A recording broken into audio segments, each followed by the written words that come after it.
샬롬, 여러분 한 분 한 분에게 예수 그리스도의 특별한 평강을 전합니다. 오늘 크리스마스 아침입니다. 예수님께서 오신 것을 기념하는 날입니다. 그분이 오셨을 때 천사의 찬송이 있었습니다. 지극히 높은 곳에서는 하나님께 영광이요, 땅에서는 하나님의 기뻐하시는 사람들 중에 평화로다.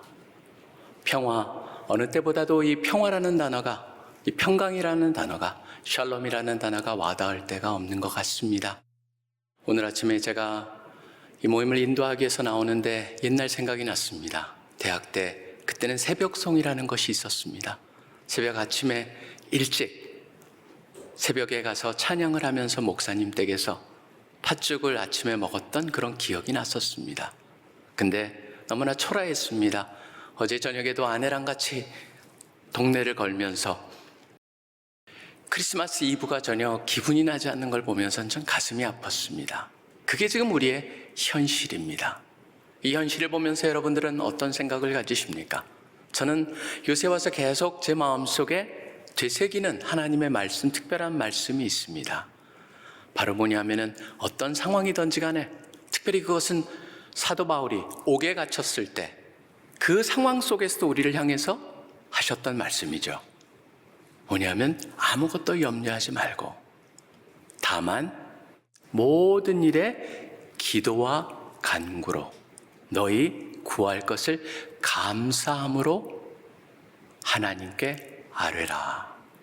그리하면 모든 지각에 뛰어난 하나님의 평강이 그리스도 예수 안에서 너희 마음과 생각을 지키시리라.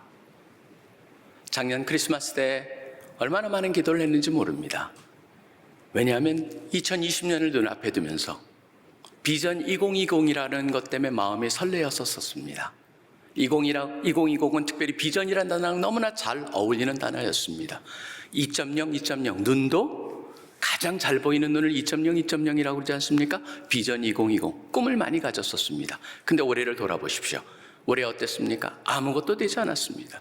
저희가 계획했던 걸 하나도 이루지 못했습니다. 모든 것이 다 바꿔야 됐고, 수정돼야 됐고, 버려져야 되겠고, 또 완전히 바꿔버린 것을 갖다 경험하는 그런 한 해였습니다. 그런 한 해를 맞았는데 마지막에 크리스마스조차도 이렇게 우리가 예배를 함께 드리지 못하고 온라인으로 드려야 되는 이런 상황에 이르렀습니다.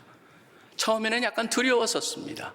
어떤 두려움이냐면은 단순한 두려움이 무섭다라고 하는 것보다는 이 모든 상황 속에서 한국교회를 향해서 쏟아지는 그런 세상에 엄청난 한국교회가 느끼는 부담감, 또 우리 다음 세대를 준비하는 저 같은 사람들은 다음 세대들이 이것을 향해서 어떤 마음을 가질 것인가라고 하는 그런 안타까움, 그런 것들이 저한테 몰려오기 시작을 했습니다. 그 말씀, 또 그러한 상황이 오늘 말씀하고 굉장히 연결이 있는 것 같습니다. 여러분이 보시면은 시편 3편 같은 경우에는 지금 다윗이 압살롬으로부터 도망가고 있는 상황입니다. 바로 그런 상황 속에서 나오는 찬양입니다. 여러분 보시면 여기에 2절 끝과 4절 끝 셀라라고 하는 말이 나와 있습니다. 셀라는 잠깐 쉬는 거죠. 그렇기 때문에 여러분들이 이렇게 보시면 됩니다. 1절부터 8절까지 보시면서 1절과 2절을 한 묶음, 3절과 4절을 또 한 묶음, 그 다음에 5, 6, 7, 8을 또 한 묶음으로 보는데 2절, 2절, 2절, 2절 이런 식으로 나눠서 본다면은 이 흐름이 나옵니다. 이 흐름 속에서 마치 제가 오늘 아침에 여러분과 같이 이 말씀을 보면서 마음속에 갖기를 원하는 것은 이런 힘듦 속에서 바로 1, 2절과 같은 게 다윗이 갖고 있는 그런 마음입니다. 우리의 마음과 같습니다. 거기에 비유할 수가 있을 것입니다. 근데 3, 4절은 바로 바뀝니다. 뭘로 바뀝니까? 하나님을 향한 간구로 바뀝니다. 그 다음에 5, 6, 7, 8은 뭐냐면은 바로 그 안에 하나님이 주시는 피스, 샬롬을 경험을 하고 또 하나님이 이런 걸 하실 것이라는 기대를 갖게 되는 거 끝나는 게 오늘 시편으로 연결이 되어 있습니다. 자, 1절과 2절을 보겠습니다. 지금 답답한 마음, 소위 말하는 코로나 블루라든가 코로나 레드라고 하는 그런 마음, 그리고 두려움에서 그것이 모든 것으로 확산이 되어서 단순한 어떤 특정한 것에 대한 두려움이 모든 영역 속에 염려와 불안으로 번져가고 있는 모습을 1절과 2절에서 기가 막히게 잘 보여주고 있습니다. 한번 보시기 바랍니다. 1절엔 이렇게 얘기합니다. 여호와여 나의 대적이 어찌 그리 많은지요. 일어나 나를 치는 자가 많으니이다. 지금 다윗의 모습, 여러분이 사무엘 하를 보시면은 그 압살롬이 반역을 해가지고 도망가는 그런 급하게 도망가는 다윗 왕의 모습이 나옵니다. 거기에 보면 다윗의 안타까운 그런 경험들, 인생의 가장 바닥으로 떨어지는 경험, 그것을 갖다가 보게 되는데, 보시면은 여러분 뭐가 나옵니까? 자기 사랑하는 아들뿐만이 아니었습니다. 자기의 오른팔이라고 하는 아이도벨과 같은 사람도 가서 압살롬의 옆에 가가지고 그에게 지략을 갖다 주는 사람으로 배반해버립니다. 또 가는데 보면 시므이 같은 사람이 나타나가지고 조롱을 합니다. 돌을 던집니다. 욕을 합니다. 근데 가장 마음속에 와닿았던 건 무엇입니까? 바로 2절과 연결이 있는 부분이었을 것입니다. 2절엔 이렇게 얘기합니다. 많은 사람이 나를 대적하여 말하기를 그는 하나님께 구원을 받지 못한다 하나이다. 바로 뭡니까?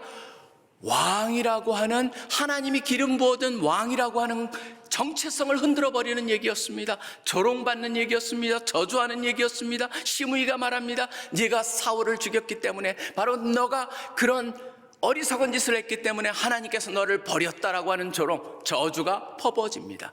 바로 뭡니까? 정체성이 흔들리는 겁니다. 전 1, 2절을 보면서 지금 이렇게 사역자로서 정체성이 흔들리는 거, 그 느낌을 가진 적이 없습니다. 제가 지금까지 사역을 하면서 오래같이 힘들었고 그랬지만 바로 가장 근본적인 실존적인 위기감을 느꼈던 때가 없었던 것 같습니다. 목사님들을 만나면 그렇습니다. 목사님들이 걱정하시는 건 이렇게 성도님들하고 얼굴도 못 대하고 예배도 못 대하다가 과연 나중에 이 코로나 상황이 다 괜찮아졌을 때 과연 예배가 회복되겠느냐. 선교사님들하고 얘기를 많이 합니다. 선교사님들이 말합니다. 과연 선교를 어떻게 할 것인가? 그 상황도 힘든데 한국교회에서도 지원도 참 줄어들고 있고 지금 선교가 어떻게 될 것입니까? 그런 얘기를 들을 때 너무나 가슴이 아픕니다. 저는 코로나라고 하는 것에 대한 그런 두려움에서 뭘로 번져가기 시작하면 모든 영역에 있어서 근간, 우리가 하고 있는 모든 근간에 있어서의 정체성까지 흔들어버리는 실존적 위기, 그것을 느끼고 있는 게 지금 다윗의 역사, 다윗 왕으로서 자기가 도망가고 혹시라도 그 속에서 자기가 행했던 그런 밧세바랑의 죄, 우리아를 갖다 죽였고 그 다음에 그걸로 인해서 침묵했고 그것 때문에 일어난 자기 집안의 풍지박산나고 마침내 압살롬의 반역으로 연결되는 그런 모든 것 속에서 다윗이 느꼈던, 하나님께서 진정 나의 죄 때문에, 나의 상황 때문에, 내가 잘못한 것 때문에 이렇게 내가 버림을 받았는가, 그것 때문에 정체성이 흔들리는 걸 보면서 우리 한국교회도 하나님, 한국교회를 갖다 하나님께서 여기까지 쓰시려고 하십니까? 한국교회의 미래는 어떻게 되는 것입니까? 라는 기도를 요새 와서 굉장히 많이 드리게 됩니다. 그런 두려움을 가지고 나서 있었을 때 그 다음에 3절로 넘어가는데 우리 성경에는 but이라고 하는 adversative라고 하는 그 전환구가 없습니다. 근데 영어에 보시면 원래 히브리어에 그게 있습니다. 그러나 이게 들어가야 됩니다. 바뀌는 거예요. 지금 그런 상황 속에서 상황을 봤을 때나 자기의 느낌을 봤을 때나 모든 면에서 우울하고 절대적인 두려움과 염려와 불안과 그 다음에 그런 속에서 과연 미래가 어떻게 될 것인가라고 하는 그것을 느끼는데 3절에 보면은 바로 but, 그러나 돌립니다. 뭘로 버립니까? 바로 하나님께로 초점을 맞춥니다. 3절에 보시면은 특별히 3가지가 초점이 나와 있습니다. 흥미롭습니다. 첫째는 뭐냐면 하나님을 뭐라고 부릅니까? 나의 방패라고 부릅니다. 여러분, 방패라는 단어를 보시면은 영어에는 제가 가진 NLT에는 그냥 방패를 갖다가 shield라고 해석하지 않았습니다. 뭐냐? shield around me, 나를 싸고 있는 방패다. 여러분이 히브리어의 마겐이라고 하는 단어는 창세기 15장에서도 1절에 하나님께서 아브라함에게, 그땐 아브라함이죠, 아브라함에게도 뭐라뇨? 나는 너의 방패다라고 말씀하십니다. 방패란 단어가 굉장히 많이 나오는데 특별히 방패를 갖다가 우리 모든 사람과 연결해서 나타나는 단어가 어디냐면은 에베소서에 나타나죠. 믿음의 방패. 근데 여러분이 늘 보셔야 될 건 뭐냐면 믿음의 방패라고 하는 에베소의 그 말씀이 나올 때 거기에 보면은 복수예요. 복수를 향해서 사람들한테 너희 모두를 얘기합니다. 그렇기 때문에 단순한 혼자 싸우는 그런 방패가 아니에요. 여러분, 그걸 갖다가 잘 그려줄 수 있는 게 뭐냐면, 사실은 로마 군단들이 썼던 방법이 있습니다. 로마 군단은 뭐냐면은 적을 향해서 돌진을 합니다. 돌진하는데 적이 화살을 쏘겠죠? 지금 에베소서 6장에서 동일한 말이 나옵니다. 악한 자가 쏘는 모든 화살에서 우리를 막아준다.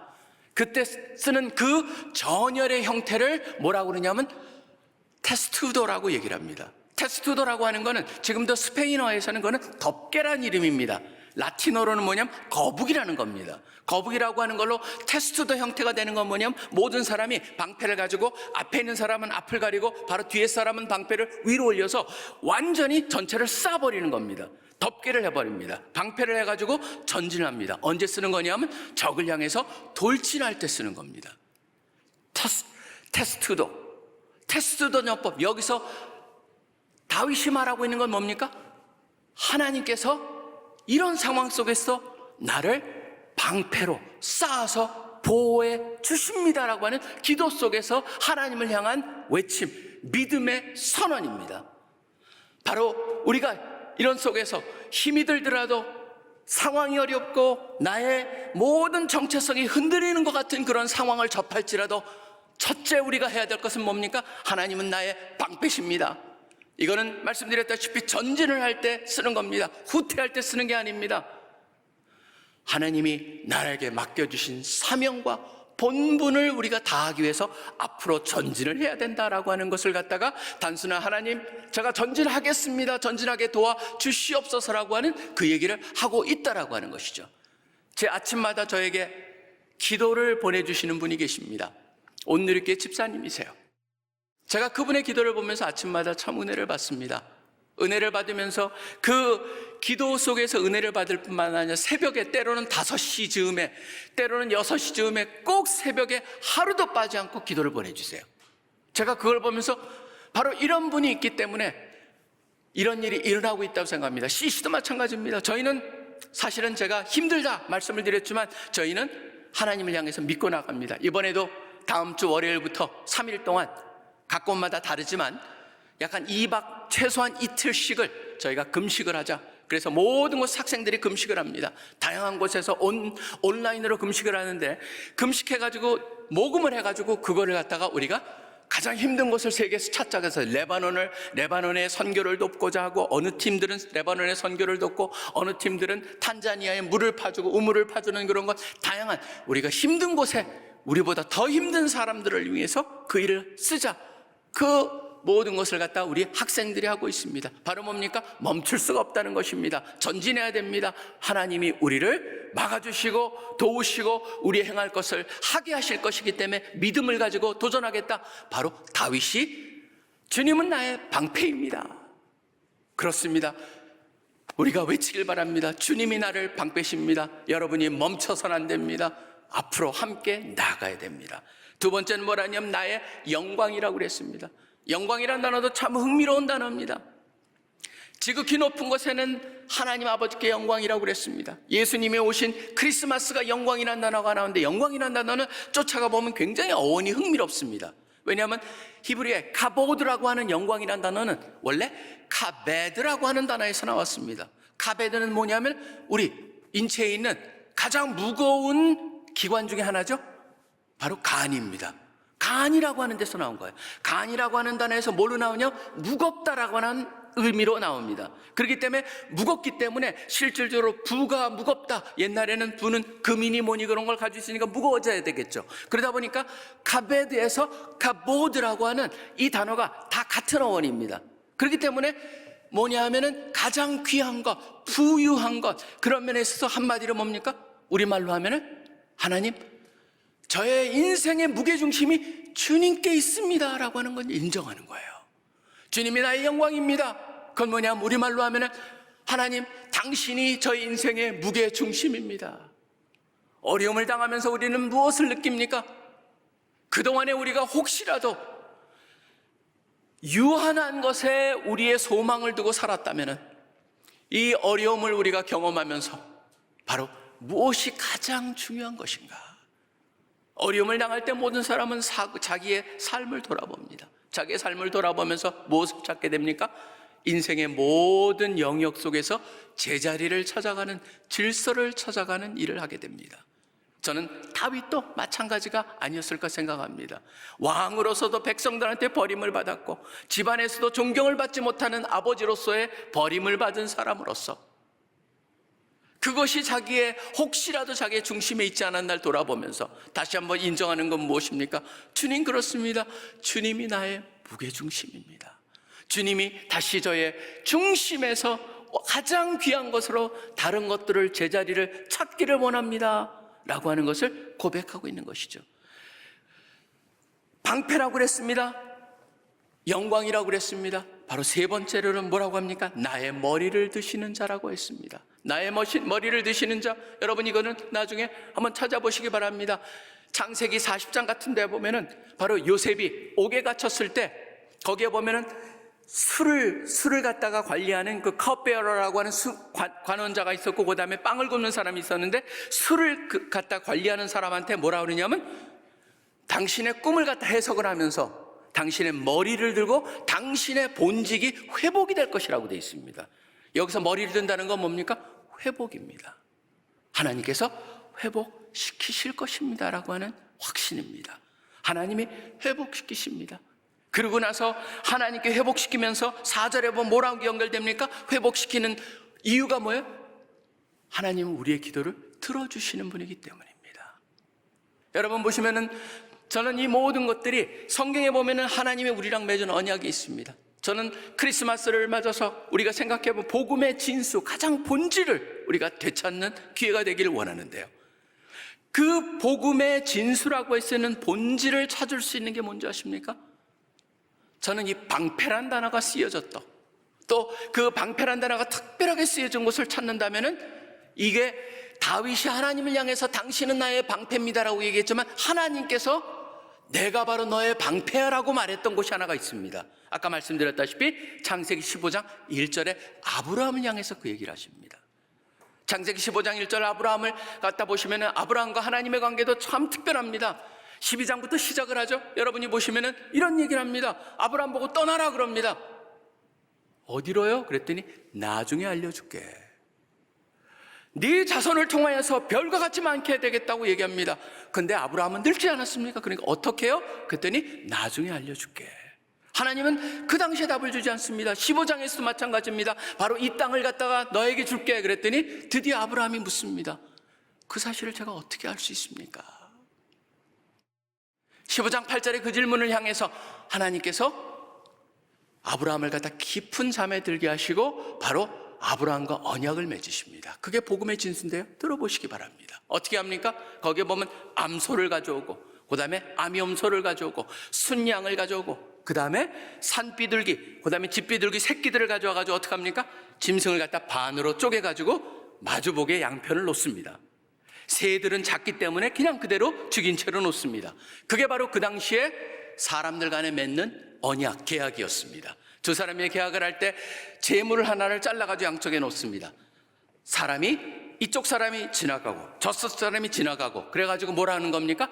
우리가 계약을 맺는다. 만약 우리가 이 계약을 어길 경우에는 바로 이 재물과 같이 된다라고 하는 사인과 같은, 우리의 시대의 사인이나 인감도장을 찍는 것과 같은 그러한 행위였습니다. 근데 흥미로운 것은 15장을 한번 여러분 읽어보시기 바랍니다. 그러면은 어떻게 하냐면 하나님이 이걸 양편에 해놓고 나서 아브라함이 그 안에서 봅니다. 그랬더니 어두워졌다가 거기서 횃불이 나타나면서 하나님을 상징하는 그 셰키나 글로리, 하나님을 상징하는 그 영광을, 횃불이 그 사이를 지나갑니다. 근데 그 다음이 대단합니다. 뭐냐면 아브라함은 지나가지 않습니다. 그게 뭐냐면은 하나님께서 만약에 내가 이 언약을 지키지 않을 경우에 내가 이렇게 된다. 하나님이 바로 죽을 수 있고 하나님이 변할 수 있고 하나님께서 완전히 바닥으로 떨어질 수 있는 그 사건이 일어난다라는 것을 얘기하고 있는 것이죠. 근데 가장 중요한 건 뭐냐면 아브라함은 거기에 지나가지 않습니다. 무엇을 담고 있습니까? 바로 네가 잘못해도, 네가 지키지 않아도 내가 대신 그 책임을 지겠다는 것이죠. 그게 바로 복음의 진수였습니다. 그것을 위해서 예수님이 이 땅에 오신 거죠. 구약을 통해서 말씀하셨던 그 다양한 모습으로 말씀하셨던 하나님께서 히브리서 1장 1절과 2절에 보시면 드디어 2절에 뭐라고 합니까? 마지막 때 아들을 보내셔서 아들을 통해서 말씀하신 것입니다. 그것을 하기 위해서 하나님이신 그분이 이 땅에 우리의 모습으로 오셨고, 요한복음에 보면 분명히 나옵니다. 뭡니까? 이 세상에 있는 모든 존재들은 다 살기 위해서 왔습니다. 한 존재만 죽기 위해서 오셨습니다. 바로 예수 그리스도셨습니다. 인간이 스스로 하나님과의 그런 모든 언약을 지키지 못하는 것을 하나님이 아셨기 때문에 그것의 모습을 보면서 드디어 하나님께서 인간의 모습으로 오셔서 우리를 대신하여 십자가에 돌아가시면서 하신 말씀, 엘리 엘리 라마 사박다니. 바로 뭡니까? 나의 하나님 나의 하나님 왜 나를 버리십니까? 바로 무엇입니까? 그게 바로 우리가 당해야 될 자리였습니다. 그렇기 때문에 사도 바울은 말합니다. 고린도후서 5장 21절에 보면은 그가 죄를 알지도 못하는 그가 우리를 대신하여 죄가 되셨다. 갈라디아서 3장 13절에는 뭐라고 말씀하십니까? 우리를 위하여 저주를 받으셨다라고 되어 있습니다. 바로 하나님께서 그것을 대신 지불하신 것이죠. 그렇기 때문에 복음의 진수는 무엇입니까? 이미 우리가 그 모든 것을 해결했기 때문에 하나님 앞에 빚이 없다라고 하는 것을 의미합니다. 하나님께서는 우리의 모든 것을 책임지신다는 것을 의미합니다. 하나님이 모든 것을 책임지시기 때문에 로마서 8장 32절에 보면은 아들을 아끼지 아니하시고 모든 사람들에서 주신 그분이 아들과 함께 모든 것을 우리에게 주시지 아니하시겠느냐라는 질문을 하게 되는 것이죠. 전 이 아침에 크리스마스를 생각하면서 그 죽기 위해서 오셨고 우리를 위해서 오신 그분의 탄생을 생각하면서 다시 한번 거기에 담겨진 의미를 우리의 기도에 대한 응답과 연결해서 받으신 여러분들이 되시기를 간절히 소원합니다. 그 다음에 보시기 바랍니다. 5절부터 6절을 보시면은 바로 우리의 기도의 응답의 열매는 무엇입니까? 바로 평안입니다. 평안한 사람이기 때문에 누워 잘 수가 있습니다. 염려하는 사람, 걱정하는 사람, 불안 갖는 사람은 잠을 잘 수가 없습니다. 그렇기 때문에 시편의 다른 곳에 보면 무슨 말씀이 있습니까? 사랑하는 자에게 하나님께서 잠을 주신다. 무엇입니까? 바로 하나님이 지켜주시고 평안을 주신다라고 하는 겁니다. 하나님이 우리한테 평안을 주십니다. 더 나아갑니다. 여러분들이 보시면은 이게 참 재밌습니다. 7절과 8절을 보면은 모든 것이 역전될 것이다라는 얘기를 하고 있습니다. 1절에 보시면은 대적들이 일어났다라고 되어 있습니다. 여호와여 나의 대적이 어찌 그지 많은지요 일어나 나를 치는 자. 일어나라는 그 동일한 단어를 7절에 이렇게 쓰고 있습니다. 여호와여 일어나소서.